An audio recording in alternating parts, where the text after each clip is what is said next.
प्रज्ञावान विद्वान अशा भिक्खूंच्या धम्मदेशनाचा कार्यक्रम आपल्या सर्वांना श्रवण करण्यास भेटणार आहे आणि म्हणून आजूबाजूला पवित्र अशा धम्म परिषदेचं आयोजन या ठिकाणी करण्यात आलेलं आहे आणि या धम्म परिषदेच्या निमित्ताने संपूर्ण देशभरातील भिक्खू संघात सुरुवातीला घोषित केल्याप्रमाणे सांगितल्याप्रमाणे या धम्म परिषदेचे आयोजन वंदनीय व्यक्ती नागेश मोदीजी यांना मी अशी विनंती करतो की त्यांनी धम्मध्वजाचं ध्वजारोहण करू.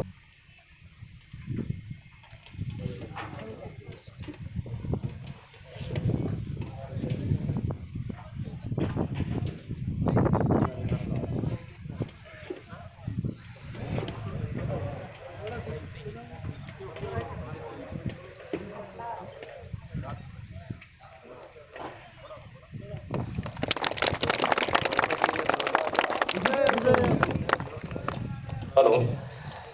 विश्वरत्न डॉक्टर बाबासाहेब आंबेडकरांचा विजय असो. विश्वरत्न डॉक्टर बाबासाहेब आंबेडकरांचा विजय असो. महाकारुणिक तथागत गौतम बुद्धांचा विजय असो. महाकारुणिक तथागत गौतम बुद्धांचा विजय असो. धम्मध्वजाचा विजय असो. धम्मध्वजाचा विजय असो. वंदनीय भिक्खू संघाचा विजय असो. वंदनीय भिक्खू संघाचा विजय असो.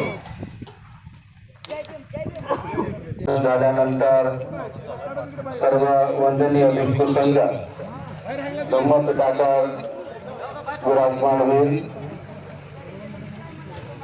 पंचशील ध्वजाचं ध्वजारोहण झालं आहे.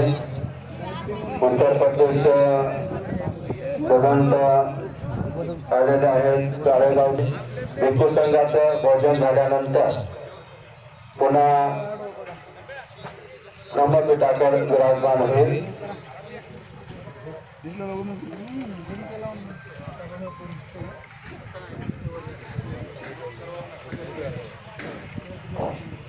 आपल्या उदगीर शहरामध्ये ही पहिली बौद्ध धम्म परिषद होत आहे आणि पहिल्या सत्रामध्ये पंचरंगी धम्मध्वजाचा ध्वजारोहण या ठिकाणी झालेला आहे.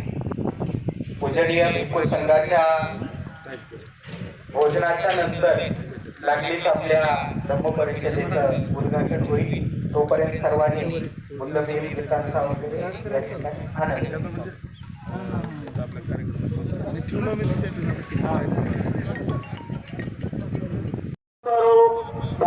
ब्रह्मसारथी सत्तादेव मनुष्यान बुद्धो भगवती बुद्धविरावती पर्यन्तं शरणं गच्छामि.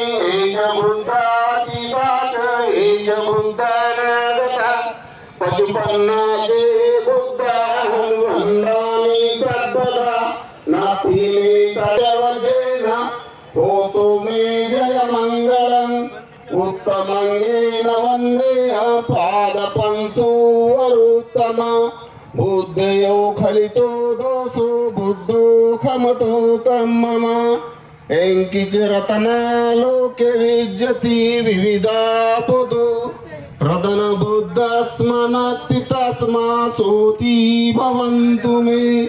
यो सन्निसिन्नो वरबोधिमूले मारससेन महति विजेत्वा. संबोधि मागच्छि अनन्तया